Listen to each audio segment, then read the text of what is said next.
Hello everyone, and welcome back with another test route video. This test route is going to be the final of the Morden test route series. I've already got 8 test routes, and this one is going to be the final one because I am yet to cover one last roundabout that can potentially fall on your test day. So the test center was on my right hand side and I was facing towards Beverly Roundabout. So anyone who's watched test route video number 1, this is exactly the same start as the test route video number 1, but it does change at the next roundabout. Now it may seem like an easy start, but you can always be asked to pull up somewhere safe on the left hand side, so it's for you to find a safe spot first. Identify the spot, make sure it's not a driveway, make sure it's not double, single yellow line, zigzag or any other restrictions, and then simply mirror signal and get yourself into that position, as you can see the one on the left hand side. Now try plan ahead. As I can see, there's a crossing and there's that man walking on the left hand side, but he doesn't seem committed to cross the crossing. I can see another man, but he seems a bit far, and I think I can make it. So at this roundabout the navigation says continue straight ahead and take the second exit. So ahead of me there are 3 options. The left hand lane can only take you to the left hand first exit, so I'm going to take the middle lane here. There. And I can only indicate left after coming past the first exit about here. The speed limit is 20 since I've started the video. It's a nice beautiful day, so I'm gonna try benefit making a video because it then captures a lot clearer and nicer.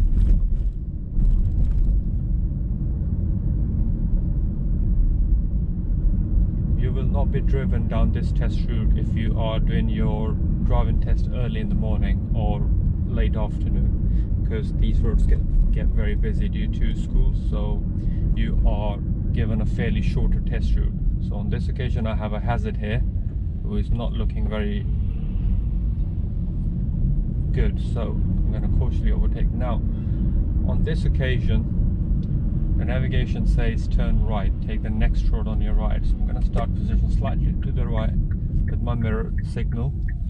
Because there's no turn before the traffic light, that's why I can indicate early, so the drivers behind me can position themselves slightly to the left to be able to go past, because when I'm gonna turn right at the traffic light, I'm gonna have to come to a stop in the middle of the junction to allow the oncoming traffic to go past, because the oncoming traffic's got the priority somewhere around here. So you position yourself in a way that you don't obstruct the oncoming traffic, and at the same time the traffic cars behind you can go past you. So I can see he's given me some clues there,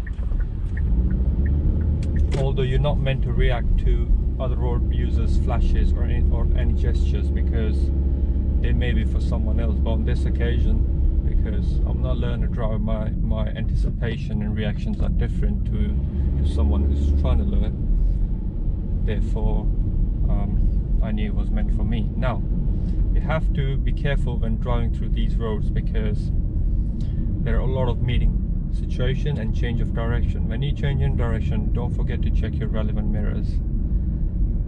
You approach a mini roundabout, and around here you'll be then asked to carry on straight ahead at the roundabout.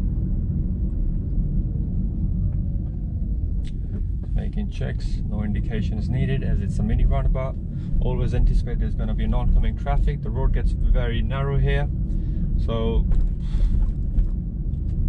it's very tight turning as well, and I can't see ahead, so you just got to keep it slow. Anticipate there's going to be oncoming traffic. The only thing that you can do is you can just get very close to the parked car and literally crawl at like 3 to 1 mile an hour speed to go through a tight gap.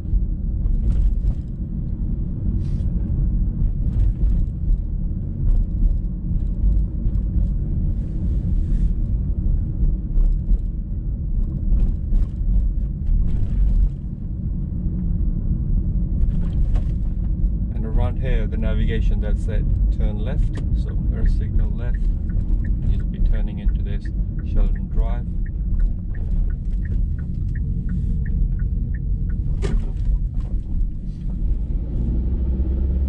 again, a very tight road and with a lot of cars parked left and right, so you have to make sure that you leave an even gap on both sides, because these roads are tight for 2 cars. So always spot passing spaces like this behind the blue car on the left. If there was someone there, I would check my mirror, go in this gap behind this white car, and the oncoming traffic will take the spaces on the right hand side where these men are working on the right hand side. And another change of direction, so very slowly through tight gaps, and you can then start progressing again.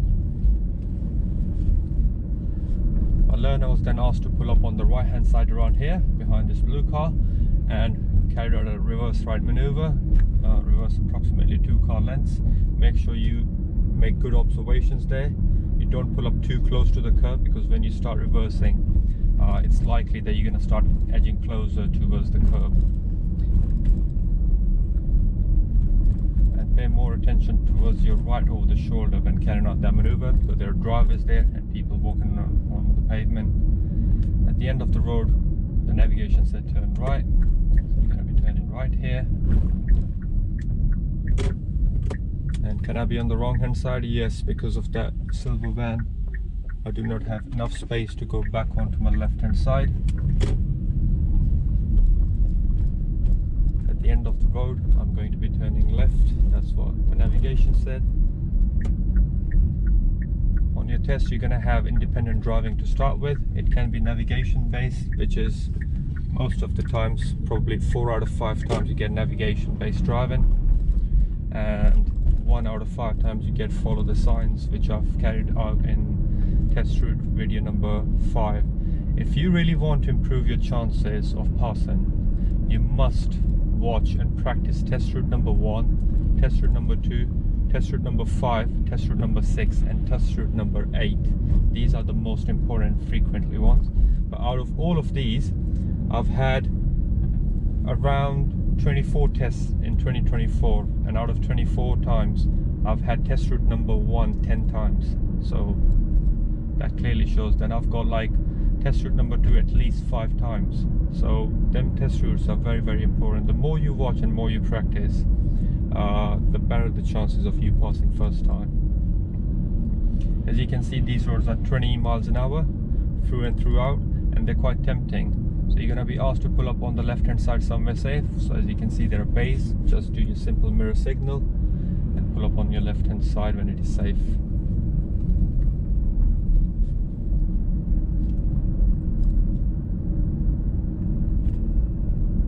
If you have any questions regarding your test coming up, you can always leave a comment or a WhatsApp message. The number is in the description on the test page. Sorry, on the channel page. Right, now as much as this drive may have seemed very easy, this is exactly where the things start to get a bit tricky. So the navigation will then ask to turn right at the traffic lights. It's kind of a not very sharp turn on the right, but make sure you don't indicate here, because there's a road on the right where you see this road. And I'll start my mirror signal around here. As you can see, there's a box junction ahead of me. So the only time you can enter a box junction if the road ahead where you're trying to go is clear. So I can see this big lorry, and he's eventually going to end up partially on the box, as you can see. And even though the lights turn green, I'm still going to have to wait until the entry road is clear. I'm glad that I've managed to capture that on the camera.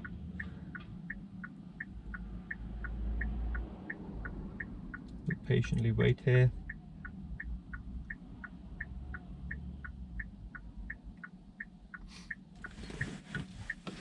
Okay, and the entry road is fully clear, so I'm still gonna be there. Lovely. And it's still 20, as you can see ahead. Now, coming past these 20 sign and traffic lights ahead, it's slightly trickier because you're gonna have to maintain lane discipline there. There are multiple lanes there, and make sure you're not cutting into another lane without checking your mirrors and signaling. Now anticipate the traffic light is going to change, but if it hasn't changed, now pay attention to the floor marking. As you can see, the left hand lane is merging into this one, so basically it's 2 lanes around here. Now because the navigation is asking me to carry on straight ahead, I'll follow my lane towards this where the lorry is. Now on my left hand side there's a bus stop and a bus lane. This is one of the 8 bus lanes on your test center. Now I have only one option. Now you can only directly go into the left hand lane, unlike the lorry did. The lane that lorry took is for the right hand lane, and they have 2 options. They can either turn right again at the traffic lights, or they can continue into the right hand lane. I'm going to check my center right mirror, flick the right indication, make more mirror checks, and get back into the right hand lane for 2 reasons. Because navigation would be telling you to turn right and take the second exit, and secondly there were these parked cars on my left hand lane. So if you timely change your lane, then the better it is. The more late you leave, more likely the cars in the right hand lane will prevent you. So center right mirror, indicate right. If you look at the lorry is going the same way. It's one of the busiest roundabouts. Would I enter? No, because there are cars coming up my right hand side, but I'm going to use potential blockers. I've seen the blocker and I think so I can go after this white van. Yeah, and I'll flick my left indicator now because I've come past the first exit, and go directly into the left hand lane here. So that was one of the 5 busy roundabouts, or you can say big roundabouts on Morden test route. And when I do the summary video next week, I will cover all the hotspots and the main things on test route. Now I can see there's a police car further ahead, which is why the lorry ahead is indicating to switch into the right hand lane. I'm going to stick into this lane for a little while because I can, as you can see. And now I'm going to flick my indicator. You must mirror signal and leave your indicator on when switching the lanes. This is when the car needs to see it and allow you a gap.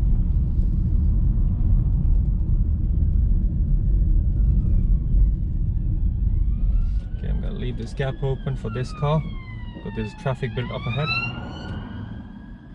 I'm not quite sure why that lady took so long, because I think so she was paying attention to the police car that was on the other side of the road. Now you may have noticed how far behind I spotted this police car, so the sooner you get in this lane. Now on this occasion, turn right and take the 3rd exit. Right, it's the same roundabout that you do from different direction on test route number 1. So I'm gonna start with the right indication. I hope my camera can catch the roundabout sign. It must have. And make sure you leave this crossing open. There's a flow, so I'm going to enter, making checks. There are 2 lanes on the roundabout. So the first exit is on the left hand side. I hope the camera can capture this. I'm going to position right behind this car. Because it's the right hand side 3rd exit, I'm going to start with the right indication, just keep in the right hand lane. As you can see, there's traffic light control. Keep going. Okay, that's the 2nd exit where all other cars are going. And at this point, I'll center left mirror and I'll take this exit. I'll go slightly wider. And the speed limit is changed with 20 again. And this is where the independent driving comes to an end, which was approximately around 15 to 20 minutes on your test day, because you utilize a couple of minutes to get to the car, read number plate, tell me questions, set yourself up, make several stops on the way. As a learner, you're also slightly slower than the other traffic, your reaction times, so that does add a few extra minutes. As I know the video is about 14 minutes now. Now maintaining the speed limit around here is very important, and obviously there was a maneuver carried out, so I would say adding 5 minutes on top of this, doing all of that is a reasonable shout. So meeting situation, the gap's tight, I can squeeze in, but for now I'll show a little patience there. I'm trying to drive as a learner would normally drive, so that you can see how differently you need to do on your test day and how you manage your hazards. Okay, the traffic light, the examiner will direct you from, since your independent driving came to an end, so I'll anticipate the traffic light is going to change. It hasn't changed, so I'll carry on straight.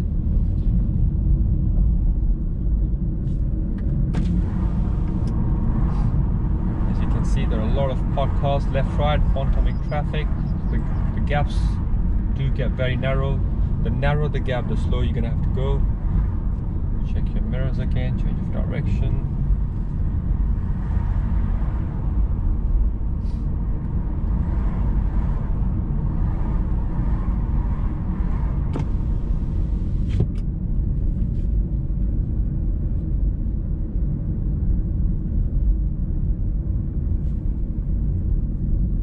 I always recommend my learners to book their test and inquiry times. Anything after 9:30 and before 12:30 is very ideal. I mean 10, 10:30, 11, 11:30, 12, quarter past 12, 12:30. After 12:30 it starts getting a bit busier and more challenging. But if you have an option of booking your test at a desired time, then why not? At the end of the road, we'll ask to turn right. So center right mirror. As you can see, there are double giveaway lines. So first time I'm going to stop here, check my right side's clear. Then I have another giveaway line ahead of me, which is very fade. Then I'm going to check my left hand side and then going to turn right. A lot of learners cut the corners here. If you completely cut the corner there, just turn right, then that can potentially lead you to a fail. And I have seen people failing for that. Now these are filter lights. The examiner will ask you to turn left here. The speed limit just changed to 30 after making that turn.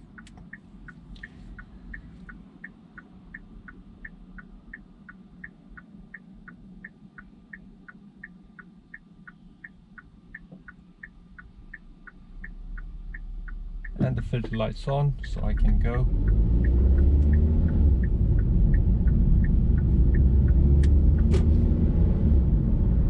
Because it's going downhill from here, you have to be very careful with your speed gauging. Try when it's a 30-mile zone and the road conditions are absolutely perfectly fine, you must do around 27, 28, because then you can control your car better. If you're already doing 29 and 30, then your chances of going over the speed limit, the margins are very little.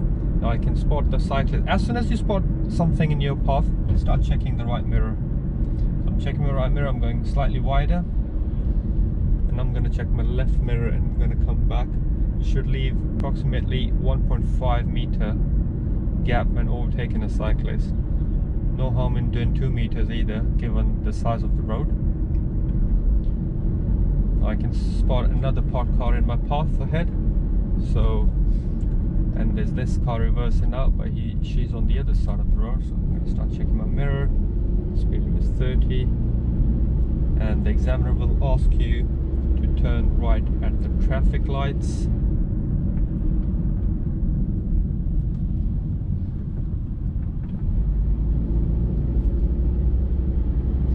If you made back to the test center a bit too early and there's a lot of time, they might ask you to do a couple of left-right turns to kill some time there. Now there's a learner ahead of me and the road conditions are very clear, so I think I'm gonna just center behind. It's a driver side to driver side. The traffic lights change, so I'm gonna just turn into this road, and this is exactly where your test is gonna come to an end. And I'm gonna pull up on the left hand side here, just outside the test center. And I wish luck to everyone who are taking their test. As you can see, there are other learners waiting to take their test. And yeah, and let me know in the comment section what do you think, any questions, and best of luck. Bye.